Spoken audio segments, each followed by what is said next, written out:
एक सवाल है कि शादी से पहले मोहब्बत करना जायज़ है? एक साहब ने मुझसे कहा कि मोहब्बत की शादियां नाकाम होती हैं। मैंने कहा फिर नफ़रत की कामयाब होती होंगी। आई हेट यू, फिर पैगाम भेज दिया। मोहब्बत करना अलग चीज़ है, मोहब्बत हो जाना अलग चीज़ है। बाकायदा डेटें मार मार के सेटिंग कर करके मोहब्बत करना ये तो इलीगल है, शरीयत में नाजायज़ है ये। तो आपको हो गई है तो फिर पैगाम भेजें। वो तो हदीस में आता है लन तरा लिल मुतहाब्बैनी मिसलन निकाह। आप दो मोहब्बत करने वालों में निकाह से बेहतर कोई चीज़ नहीं पाओगे। हो जाए तो कर लें, घर वाले नहीं करवाएं तो कर लें। मैंने जो 3 शादियां की घर वालों से पूछ के थोड़ी की हैं। मेरे वालदा भी राज़ी नहीं थी, वालिद भी राज़ी नहीं थे। वालिद तो शहर अल्लाह उनकी मग़फ़िरत फरमाए इंतकाल कर चुके थे, तो वालदा भी राज़ी नहीं थी। हमने कहा भाई ये जब एक चीज़ है तो बस है। तो शादी वादी आजकल लड़कों के लिए क्या प्रॉब्लम है यार। तुम जब खा रहे हो, कमा रहे हो, अपने पाँव पे खड़े हुए हो, अब्बा को बताओ। अब्बा को एक बात कहा करो, अब्बा अगर शादी से रोकें तो आप बोलो अब्बा, आपके अब्बा अगर आपको शादी से रोकते तो आप मेरे अब्बा बनते। इसका अब्बा के पास कोई जवाब नहीं। आदमी को चाहिए उसके अंदर कॉन्फिडेंस हो। माँ बाप का दिल दुखाना जायज नहीं है, लेकिन ये जायज हुकूक हैं आपके। तो ये जो है ना, ये तो अब देखो माएँ क्या करती हैं, वो अपनी बेटियों के लिए मारी मारी फिर रही हैं रिश्ता मिले, बेटों को शादी नहीं करने दे रही।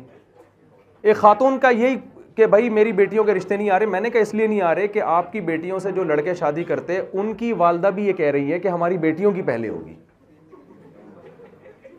तो सब अपनी बेटियों के चक्कर में बेटों का बेड़ा गर्क कर रहे हैं, और बेटों का बेड़ा गर्क होने से क्या हो रहा है, वो नहीं कर रहे तो किसी की भी बेटियां नहीं, कोई निपटा ही नहीं रहा। तो पागल बने वाली बात है भाई। सबको आज़ादी दे दो, आसान बना दो तो सब निमट जाएंगे इंशाल्लाह, सब निमट जाएंगे। इतना टेंशन वाला काम नहीं है, इसको नहीं बनाओ और थोड़ा बहादुरी दिखाओ इसमें।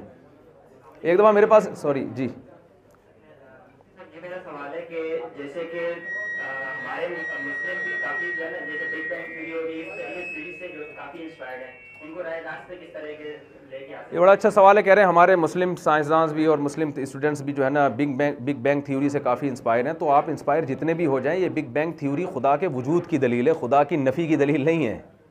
समझ रहे हैं? बिग बैंग थ्योरी जो है ये अल्लाह के होने की दलील है, ये अल्लाह के ना होने की दलील नहीं है। ये धमाका कैसे हो गया, इतनी एनर्जी कहाँ से आ गई, इतनी कसाफत जो इस छोटे से जर्रे में थी वो कहाँ से पैदा हो गई।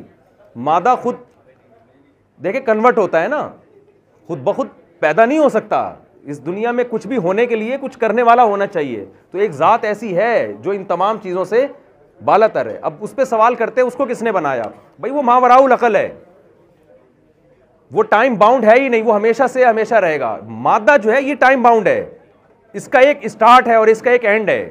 तो जिसका स्टार्ट और एंडिंग पॉइंट होता है वो उसका कोई क्रिएटर होता है। तो आप अगर कहते हो कि खुदा हमेशा से कैसे है, तो ये सवाल समझ में नहीं आता। तो सवाल होता है कायनात कैसे होगी। इस मादी चीज़ों को तो हम जानते हैं, इसमें तो एक कंडीशन से दूसरी कंडीशन में चेंज नहीं होती, चेंजर के बगैर पैदा कैसे हो सकती हैं ये। जी जनाब, वालेकुम सलाम। मेरा सवाल ये है कि एक हदीस है, इन्नमल अमालु बिन्नियात, अमाल का दारोमदार नियतों पर है।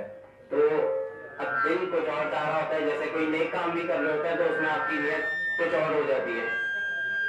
जी, जैसे कोई नेक काम कर रहे होते हैं तो दिखावे के लिए, तो किसको कैसे कंट्रोल किया? देखें ये जो है ना, नेक काम कर रहे थे, उसकी बेस सही थी, तो उस पर अमल, बेशक दिखावे की नीयत भी पैदा हो जाए, अमल ज़ाया नहीं होता, क्योंकि आप निकले अल्लाह के लिए हो। बेस उसकी क्या है, एक है कि बेस ही गलत है सिरे से। मिसाल के तौर पर आप नमाज पढ़ रहे हैं, आपको पता है वसीम भाई नहीं देखेंगे तो मैं पढ़ूंगा ही नहीं, ये है खालिस रिया। एक है रिया का शामिल हो जाना। शामिल होने का मतलब ही आप अल्लाह के लिए निकले, दरमियान में शोबाजी भी आ गई थोड़ी सी, यार लोग कहेंगे आज तो बड़ा नेक नेक बना फिर रहा है। तो ये हर एक के साथ होता है। इसका इलाज ये है कि इसकी परवाह ना करो, अपने काम में लगे रहो। ये थोड़े दिनों में वसवसे खुद ब खुद ख़त्म हो जाते हैं। शैतान आदमी को पहले काम नहीं करने देता, जब इंसान अच्छा काम शुरू करता है तो ये चीज़ें ले आता है दरमियान में। अबे तू तो फला के लिए कर रहा है, अभी तेरे दिल में तो ख्यालात आ रहे हैं, लोग तारीफ़ कर रहे हैं, तू तो खुश हो रहा है, तो तारीफ़ करके तो आदमी खुशी होगा और क्या होगा।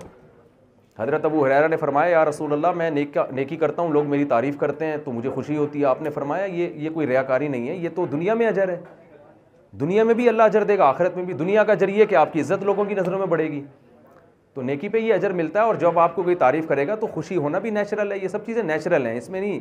हाँ, काम की बेस ही सही नहीं है,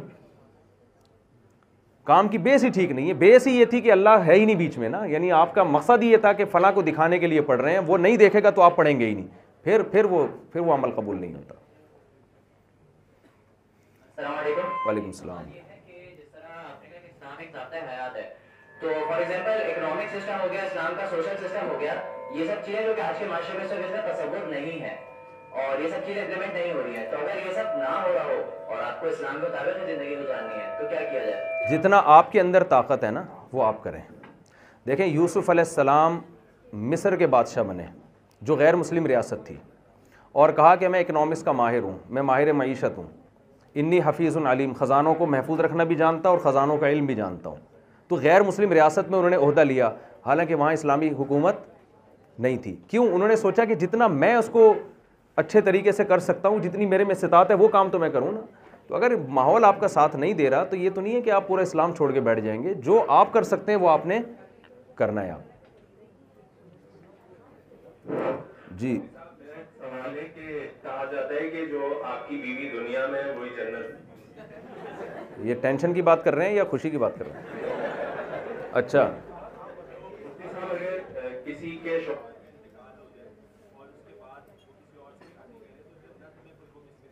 जी हाँ, जो आखिरी मियाँ होगा उसी के साथ होगी ना। शौहर का इंतकाल हो गया, उसने किसी और से शादी कर ली, तो इसका मतलब अभी इसी के साथ रहना चाहती है।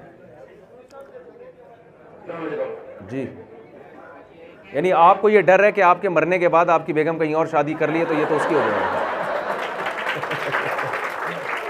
ये खतरा है इनको। जी, लेकिन फिर जो है वो थोड़ा ये दिल में ख्याल आ जाता है कि हम सदका देंगे तो अल्लाह जो है वो और बढ़ा के हमें। आने दें दिल में ख्याल, यार आप सदका कर दिया करें बस। ये शैतान है, आपको अच्छे अमल से रोकता है, खाम खागे ना फजूल चीज़ों में लगा देता है। सदका करें, आ रहा है तो इस्तिग़फ़ार कर लें बस, ठीक है। ये आपने कर सकते हैं, तो जब हम 4 शादियों की इजाजत है तो हमें पहली बीवी को इजाजत देना लाजमी है या मर्जी आपकी कर सकते हैं? चारों के हुकूक अदा करें। इस्लाम ने एक शर्त बयान की, इन खिफ्तुम अल्ला तादिलू, अगर तुम हुकूक अदा नहीं कर सकते, चारों को बैलेंस वाला मामला नहीं हो सकता चारों के साथ, तो फिर नहीं की इजाज़त। इसके अलावा कोई और शर्त नहीं है। हुकूक सारे चारों के अदा होंगे और अदल व इंसाफ होगा। जब आप करने लगें तो बताइएगा। ठीक है जी, जज़ाकल्लाह। अल्लाह ताला आप दुआ फरमा दें। जैसे कि आप सबसे रिक्वेस्ट की गई थी स्टार्ट में, काइंडली प्लीज बी सीटेड।